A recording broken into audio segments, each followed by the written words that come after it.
bazoyogera abala batasobola kwogera.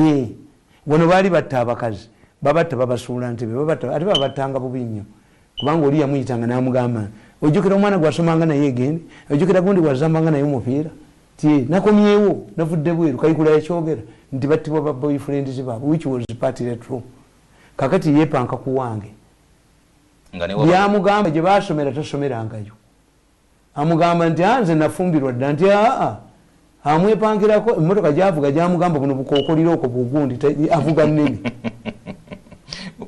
nambuulira essimu nengikwata within 30 minutes ebyuma byali bimaze okundaga ani akuba ne mutwesi babakwatanga ne babatwala enansana eyo ne babakolako ebyensonyi byonna ne babakolako vidiyo ne babatta okubasuula entebe kutubulemu nti gundi eriruddawa anti pulezidenti yasula gundi special forces gyebali ate nze nabayamba baali balina ne akawunti mu banka y'abazungu yaliko $7 million ababiwamba tebampaako ne bakwata abasajja eno nga boki bamanda gundi gurupu yemu nga balina 1.7 billion ku akawunti yaabwe abokyamatafaali I surrendered my findings. Bikolebwa birinenyezebwani naddala kuguno omulembe ababikola bajja kutegeerekeka era nabano bagamba nti president bamugamba tell him not to play those tapes kugonde ku social media amaloboozi gaffe bagawulira lwaki tezizanyibwa abanyi bakola birungi therefore nti society yaffe etagamu just serious people nti neggwanga lyaffe otherwise tujja kusigala emabega kiki tidde abantu kulaba nga tebakyenamu omutima gwa ggwanga kubuleminga Museveni nabagambye nti kati the crowd is clear lwaki mwagoba abantu bonna mu gavumenti ne mubagobamu kati ono omukyala oyo ali mu gundi ali mu jenda ekimukubya oyo musajja bamuyita gundi bamuyitaane omusajja amukuba bamuyitaane kakati oyo nno yakola akuba omukyala yakalayizibwa eyokola anti-corruption court mwe bakutwala kasita bakutwalayo you are interdicted ng'ekifo bakutwala the president must handle the intergundi nassali gye bamutwala omusango gutambula ono omukazi naye esomye mu mawulire nga gye bamutwala omusajja bamuyita Mpisi I have all the details about Mpisi and their meetings and the audio ne minister.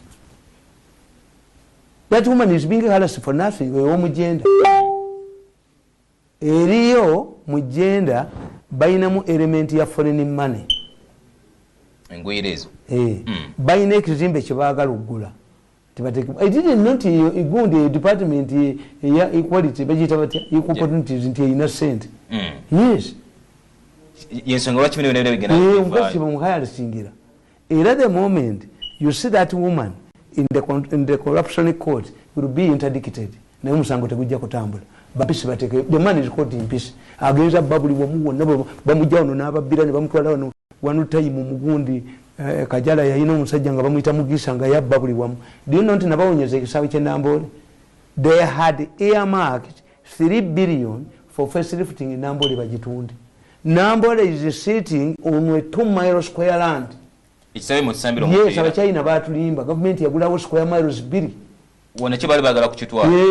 Ire tutwala balwadde Nambole tuteke land. This is prime land. Nali manyi kintu bakikola bamutima. Kajala nadduka. Kajala nagindi ewa gundi ono gundi eyali minister gwe bajjako owa sports Bakabulinde namugamba nti gukolesa omusajja oyo okunkuba Bakabulinde nanefukamira neŋŋaana. This is national interest. Ekyapa baali bakikwesa Vincent neŋŋamba ennaku ezi alina ekyapa ngenda mwogera abantu bamulye. These are simple things. Kati, do I get money from finances from leave alone? Maganti president yampa ebyuma ebyo. Let's assume yabimpa. Naye operation cost ajimpa. Israel yemu yokka. Nti bagambye batudde mu meeting ne bagamba no, we have to review our position. Museveni si awa Mirundi ebyokwogera okutukuba. Ate Mirundi ya feedinga Museveni. Go information. Babiteeka bakayalinga military intelligence n'entambulirako emyezi 6. Banonye ebyuma gyebiri byababula ne baga nti ebyuma ali ku satellite ya Russia bikuba Moscow ne bimuleetera wano byababula ensonga y'amaanyi naye buli muntu yenna akenda akula amukwata nti omusajja eyabuulira pulezidenti balowooza nti whistleblower ali kitalya abaana abateeka capital gundi ono layini akulu yabakwata kigendererwa ki anti kubasirisa ebyange nze yannemu ninga kuvumira olabe nezo programu zemuzanyiramu. This is not my program. I was lecturing in Bugazi people nembaga let me tell you abasajja bano mu batunuulire NBS bwe nagibeerangako nga bamanyi n'okutunda obudde bwange nti atukuba ekitono essaawa bbiri zemumuwemu tugiguze kati bakyagitunda NBS ekyatunda time yange I'm not there bateekawo ebirala yes nezo sente ez'okutunda time yange waliwo essajja nga limpidde ne nga libakozesa kutunda time yange kati bakyagitunda nembagamba nga nzize ku TV ya Mbuga ogundi Dombo yazeewa ono gundi sajja Kambo yazeewa kuba bamanyi nze ninaki obwo buse gundi akwali wakalabyeko muzimba manyi ba moderators obwo busajja babuwa sente mu State House abantu bulimbe ne ba mafia bubayina ekibiina kyabwe nkwabye simanyani simanyi bakikakase I don't know him. Come and I grab you. Kagenda ne kampereza message. Tegala kulana muntu mulala. No, these are crooks. Ene kulomirondo. Omuntu tulino kuba ne that kind of unity. These are crooks. Mbo moyo kwa kwanga seremba omumanyi. Seremba mama yali agenda kuzaala balongo. Mumutunuli omutwe. Ayina omutwe guli bweguti. These were supposed to be buttocks. Amaaso gali mu buttocks bwegati. Look what Seremba's head is around. Mumutunuli. Muzemba manyi kyemukola. Obeera n'essimu yo wano oli lwaki amasimu gaabo balwaki oyage gayitamu people don't know bali babakubira amasimu kuba mu moderators babawa ssente bebabeera active yes no essimu oli agikuba essimu gye muwa abantu si kwe bakubira era ne mugundi nemusitulamu waliwo nnaku Ssemakula lwe yataliiwo nengenda ku impact nemulaba ngaera akuba kuba babawayo $5,000 nemusitulawo moderator n'essimu ye muziteeka wano twegala kukakasa nti twegala kulizaako ne bali finance obwo buyaye buli financed ate okuba mu programu yange they give you more money kyovola bakalwana mbuka kube mutekajja kubamu ate era abambuga nabanyonyodde do you know why newspapers zaffe zirimu obuuma waliyo olupapula lwamawulire bakubamu obuuma olwa Kenya nalabye gundi nga nabo batandise okusibako gamu sote lwaki nti amawulire agali wano nze nalina empapula 2 ne magazine Paike eyakola revolution mu mawulire n'aleeta printing n'aleeta ki n'atandika abamawulire ffe twakubira amawulire nga ggulu gakuba abagatunda be bajja Paike n'aleeta Firit of Voice na dividing a company into different areas marketing strategy n'aleeta color printing nga togisobola he started even owning newspaper vendors n'atukuba n'atujjamu naye abamawulire baawa n'abatunzi b'amawulire be basudde amawulire anti akwata olupapula lw'amawulire lwe bamuguzizza siringi 1,000 owa Bukedde n'ategeera ganagalaga 2,000 n'ategeera nti abagula 2,000 tebakola ki tebaliyo batono n'akwata olupapula lw'amawulire lumu n'alujjako akuuma n'agenda nga alutambuza mwakeediwa basoma olwo ye ne bamuwa ebitaano bye n'atamanya nti without this newspaper company producing these papers n'abasoma mutajja bafuna tukiyita kuwozaamu mu mawulire tukiyita kuwozaamu mu print media tukiyita kuwozaamu ntedde olupapula lw'amawulire lumu olwa monitor olwa New Vision n'agenda ng'alutambuza mwakeedi ye ne bamuwa ebitaano n'atamanya nti bwezigwa tajja kulusooka abaafiriza kampuni naye kakati zino empapula nga New Vision monitor ekiziyamba to survive zina printing nze bajja ewange tukole empapula tolina bilioni 5 okola olupapula lw'amawulire wano you must have a fridge of cars you must own amawulire tatambulizanga ku takisi nze I had an advantage takisi zatuusanga amawulire naye omusajja w'amawulire gwe wagawadde n'atuuka e Masaka n'alaba ekyema adda nago abalala bagala babooza mmotoka this is how newspapers collapse ekyokubiri kyembeewuunyako abamawulire editors baani. I don't know that tebasobola history y'amawulire. In 1923 when radio started in America, it had an impact on the print media. One, ereeta amawulire instantly. As you wait to produce your story about harm, all of the other wound out dead. Two, the other alternatives are small Ungereza are searching. Hey, yes, somebody was telling me bano basiru nti kakati bakwata obutambi bwango nenda kuki kubizinda gogo ku internet edobozi no boliteekamu bakuwa eririfaanana, so they know them. Technology yawatuse. Two, the newspapers zakwata amawulire gazo nezigatwala ku radio ne bakola newspaper review. What you are doing here, press review. After listening to the newspapers with the timbarization, dramatizing, do I buy a newspaper? But they rush. The editors in America made it impossible for radios to review their newspapers because it had an adverse impact. Nti enjawulo ya newspaper is recording ti document kati ngaka nakawandika to trace bino byenjogedde nabagamba nti why do I record myself? I record myself because of the experience I went through in State House ngaba fabricated tape information. Two, the media law says you must record your programs for at least 3 months ngobiyina. Hey, that's why fighting me is not easy. Mirundi akade katwala kantindigwa nga tuli ku nsonga yokulaba nga tugenda mefuga mefuga bitu birimu mefuga kakati ndabye mugundi mu monitor nga bagamba waliwo procurement problems election kanidire.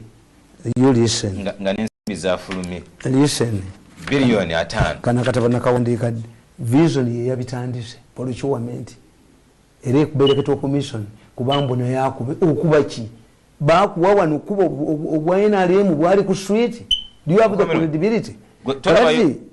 Nabagamba nti Tuesday antuwulira akatabuka nakawandika Tuesday 21st May 2019 after my talk show on NBS, which means was Tuesday with the Kazibwe Bashir.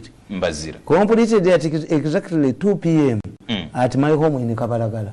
Banono babalimba mbo Kabalagala ye wali ebyuma. I have a home there. Ine yamaka. Ndi tumulaba Kabalagala. Tumulaba nini supermarket wengula emigati nachi.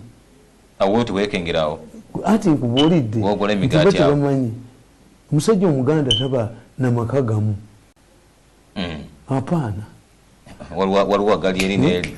Ate kati abakazi abavu bali buli omu mu mukazi olubiriziro kakati abavu mu abatasobola kuwasa nego sikubalira kati baba bakazi abo babonebone ng'embirizi zammwe tuzijjayo abayinawo ensonga lwaki abana amaka agatsoka mulimu ofuna embirizi eziwerako ezammwe temujja kubonyabonya baana b'abantu wano nimujemere ni Katonda yakola olubirizi n'alukuba lulekeewo gwe kyobola njagala nnyo oluyimba lw'ono omuwala gy'ozalawa abalala bagikunda abalala kwe bafiira.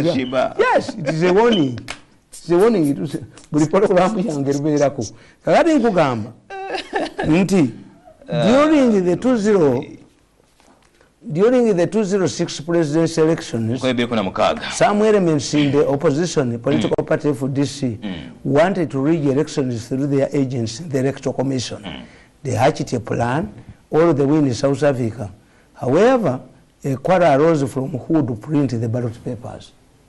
You are doing exactly what you did in 2006. The same.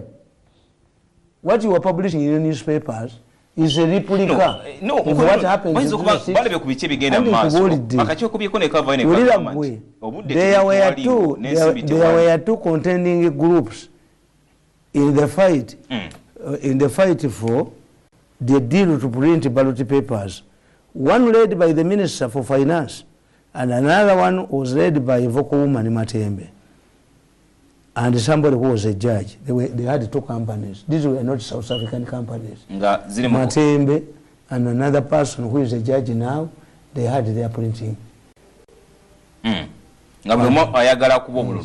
Ngaliwo Minister ali mu finance nga naye alina company. These were not South African companies. Zali zawan. As it is today. Zali zawan. Bili mukaga. Ninkugamba, although the companies that were bidding to print the ballot papers claimed to be in South Africa, the reality is that their directors were actually Ugandan local mafia. Bananyini ensonga bali muno. Bananyi makampuni ago bali banna Uganda nga babalimba nti kubirwa South Africa. Ninkugamba nti as the 2 groups were surveying for the lucrative deal, the group led by the minister outsmarted their rivals. The minister used his influence in the Ministry of Finance and delayed the funds. The delay meant that the commission could not advertise for bids which according to the law must be done in 90 days. Fetubaba tubimanyi nti lwaki electoral commission tebagiwa sente. Electoral commission must advertise for bids in a period not less than 90 days. If you delay the money, what does it mean?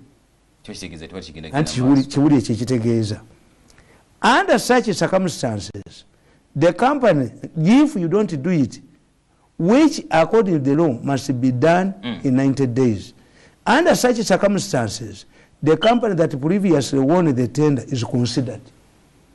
Bemulemwa okuwa electoral commission sent okuda advertising bids munaku kyenda eteeka ligamba muwa company yabakolerako emabega baba twala omulimu kati ensonga lwaki ne mukulonda kwa kinaana UPC yaleetadde mwaka waayo nti ebibiina byombi bwe kubulako ekiwangudde akalulu ekibiina ekyasembayo okukola gavumenti kyekifuga UPC kino bakikola kagenderere byonna byebimu tulagawo naye bw'obanga okola judgment obuuzanga what does one want to achieve, because a decision making in politics is a whole chapter. A decision must be purposeful, a decision must be objective, a decision depends on history. Ntori yakola kino naagwa, how do I perfect it? But we have bye bakola byonna they are perfecting Mbabazi. I read on that time during Mbabazi's time the Minister of Health had troubles, the Minister of Education had troubles, the Minister of Trade had troubles. These are ministries, service ministries. Nakati. Nakati is troubles. This is where there is money. This is where you can use to defeat an incumbent. This is what the minister thought. Armed with this legal position, the chairman of the Electoral Commission, Aziz Kasuja, dispatched a team to South Africa to seal the deal. However, the other group led by Matembe, who later, and the man who later became a judge, used the IGG's office and ordered the team sent by Kasuja back to Kampala, which they did. IGG agamba nti mulimu obubbi bakolewo bali kugenda tiri baveeyi abali bagenza okuba akalulu ate kankubuulire okimanyi lwaki kiri kyamuze yakuba Damiano yali ali mugundi mu housing finance ngaliwo omusajja ali influencer ayagala okutunda ettaka li kakati ye nga tamanyidde byambuzi ne baagala bamuliyeko sente kakati nayagala ategedde Damiano sente bamukwatire mu banka abasaidi yali roya ne bamubuulira nti olinnyayo kakati namugamba tewaye bali abaana ne bagenda ne baga nti akaffe katuwe nazibawa zamuluma zali milioni 6 nayita ab'omwereketo commission n'abagamba erinnya lya Damiano yalina okubeera number 1 mumufuule number 2 buuza ballot eyajja etya ku ballot paper Bichamuze yali number 1 Damiano number 2 Damiano yakubanga lwaggulu ba celebrating nga waali agenda agamba abantu nze number 1 koza akaluka akyusedda bozanyisa n'omutwe guno nze mbadde wana bina an active investigative journalist teri kintu kiri ononyereza kakati nti baba yitayo ne bakomawo unfortunately The Minister of Justice, a tough woman, Hajati Mukwaya, when she was approached with the proposal to extend the election date, the woman rejected it, arguing that she could not amend the constitution to favor interests of a few individuals. She also noted that the rivaling thieves never went to the bush. Janati Mukwaya stood on her ground. The impasse was solved by President Yoweri Museveni when he directed as follows. Number one, no need for constitutional amendments to extend the elections. Number two, the team should return back to South Africa and print the ballot papers. Number three, the then Inspector General of Police, Katumba Wamala, should investigate alleged corruption in the ballot deal as alleged by the IGIG. The president, it seems, knew that the IGIG was involved in the deal. The side of the vocal woman Matembe and her partners was humiliated. The vanquished group, however, directed their wrath and media bombardment to the chairman of the Electoral Commission, Haji Kasujja. As Kasujja was preparing to go to Entebbe to receive the ballot papers, he received a call from State House in Nakasero. On arrival, Kasujja found out that Museveni was in a meeting with the senior army officers and was asked whether she was aware that the ballot papers had been received by one of the commissioners, Hajati Nasanga Miro. Museveni went further and gave Kasujja a copy of the printed ballot papers and asked him if it was a genuine copy. At this time point, Kasujja almost fainted. He, however, confirmed that it was a true copy of the ballot papers that had been ordered from South Africa. He wondered how the president had got it, though the president told him to go to his office and wait. Within 3 minutes, Hajati Nasanga Miro was arrested by security agencies with the stolen ballot papers. What the mafia had done was to convince Hajati Miro to undermine Kasujja fellow Muslim. The mafias had told Hajati Miro that she had bigger chances of replacing her boss as the new chairperson of the Electoral Commission in the future if this government, since she was also Muslim. As part of the plot, Haji Kasujja was given wrong information regarding the arrival of the ballot papers. He was told that the plane could delay for 2 hours when actually it was not the case. Kasujja fell into the trap. This, however, eroded the president's trust and confidence in Kasujja. Ordinarily, one would believe that Kasujja was among the group that was plotting to rig elections in favor of the opposition FDC using the Electoral Commission. This is how mafias defeat their victims and how Museveni loses his trusted cadres. This is the gist of the discussion about Haji Aziz Kasujja sex scandals. Immediately after the election, Haji Kasujja was targeted by the mafia. One would ask why. Had helped the minister and his group to clinch a deal to print the ballot papers. Therefore, he had to be eliminated through mafia style. This is when Joy Nandaula Mirundi featured prominent as Kasujja's lover. Nandaula had been recommended to the Electoral Commission by her boyfriend who was working with the Ministry of Finance and in charge of Commission Affairs. The man had several wives and girlfriends, and it is alleged that this is why Haji Kasujja was implicated in the case as the attacker. In the mafia style, Kasujja became a prime suspect within a day. The then decided director, someone called Kutesa, wanted Kasujja charged with the powering acid. The mercenary media, New Vision, Booked, Monitor, and Ready Paper were awash with articles and cartoons ridiculing Kasujja as a sex pest. However, by the time Nandaula was sent to the Electoral Commission, the attack had already happened.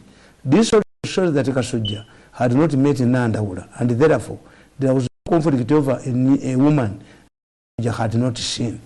As a real mercenary, New Vision newspaper released articles claiming that husbands of female commissioners at EC had decided to stop their wives from work. It was alleged in the story that there are explicit cases of rape at the Electoral Commission. What was intriguing, however, was that the person directly responsible for the management of the commission, Samuel Wakojo, was not mentioned anywhere. When Kasujja was finally ejected and the Kakokolo man, as the victim, disappeared from the papers. I posed the question, why the side director Kutesa quickly preferred a case of acid attack against Kasujja, only to have police drop interest in the case afterwards. This means that Kasujja was innocent. He was a victim of an attack from the mafia gang and the mafia-controlled media. Another interesting issue is that both Nandawula and Alava did not deny the allegation. This is because doing so would have saved Kasujja. The truth was that the Minister of Finance, Gerard Sendawula, had issued a directive to the effect that government would not pay medical bills of civil servants whose problems are creation of themselves. In other words, Sendawula was saying that only civil servants who develop health complications that are related to their jobs were eligible for medical insurance. Nandawula's boyfriend was receiving treatment in South Africa, courtesy of Uganda government. All in all, the allegation against Kasujja was a creation of the mafia gang using their mafia-controlled newspapers. Kakati chechiriwo. Chechiri ku printing yobululu. Ask this man in the electoral commission was complaining about insufficient funds. Kasajja n'avaayo tetenkanya. How can I okutetenkanya? Kubululu bw'eggwanga. Kana kino ekigenda maaso n'okubanga review our budget. How? An election comes once in every democracy is very expensive. You have a by-election, you cannot stop people from dying. People, kakati mbabuulira. Baloya bagenda kulya sente. Muchino. We are going to have a general election after the general election. Why? Nga mutunuulira okulonda. Okulonda kwa CA kufaanana na kuno kwa Uganda kati. Why? NRM yalinamu ekigendererwa okuyisa mu constitution gyeyagala. Nga n'opposition eyagala ebibiina ne bakirwaniramu nti baatuuka n'okuleeta etteeka nti n'abatamanyi Lungereza bagende boogere ba interpreters banaba abataka bagende ku federal. There was an alliance between Mengo and the government. Abe Mengo bagamba musibe ebibiina by'obufuzi emyaka 10 ffe mutuwe federal yaffe ng'ate federal teriiyo ate party tesobola kusomwa. Lwakinyikizanya ekya federal teriiyo. Kakati today ba mafias bagala okufuga SEC, ba mafias bagala okufuga ki parliament. Bayisawo list yaabwe. Bwe beetaaga oba oli opposition oba toli. Bwemba muyiseemu babiri. That's why you are the Badde manyiti ba mafia bali within the government. President ne bwana akola atya bali abasajja bakugamba. Owaabwe bamuwa sente. Ayitemu. Bwe balabanga owaabwe agenda kuvuganya ne opposition owe naali muyagwa. Bwabe naali bayina caucus. Bagenda ne babalagira. They prefer an opposition party. Kati ebyobufuzi sente si buweereza. Si legislative assembly. Si people's assembly. Persons assembly. Interest assembly.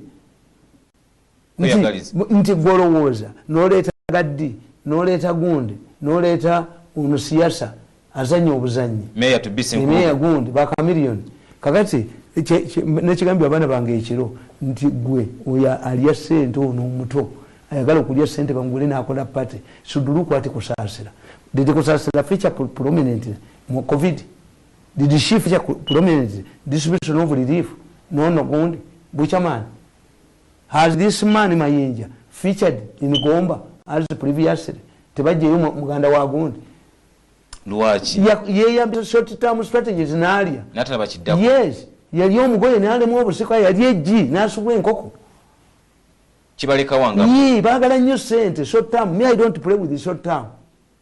Mirundi, you cannot catch Mirundi with short term strategies. Mukulu Mirundi bosanga mukulu Latifa kana kade obudde ndabo omunza mugamba ati mukwatifu Latifa Latifa agenda mwamukoledde pass no kamba buzi lagadde oyo gundi Nabira ono siyasa kamiliyoni tebasobola kuwangula lukwago mumulowoleza mukubba obululu mufuule bawaabe bajja battira mu kibuga lukaga kyamwetaaga gwe ne bati bakyamwetaaga naawe waliwo ekinaawe kyotegeera nolaba kubanga ab'omu kibuga abanayisi bagezi abantu b'omu kibuga bagezi bategeera sebagala kino yagamye akanzideyo kubwa andi kyemulira kiri kimu why did nabagamba nti olubuto courtship ugibaliremu omwana tebamuzaalira myezi 9 batandika ddi okwala obuliri si 9 kakati ngubuulira lwaki Bobi Wine yagenda ewaaka kungulu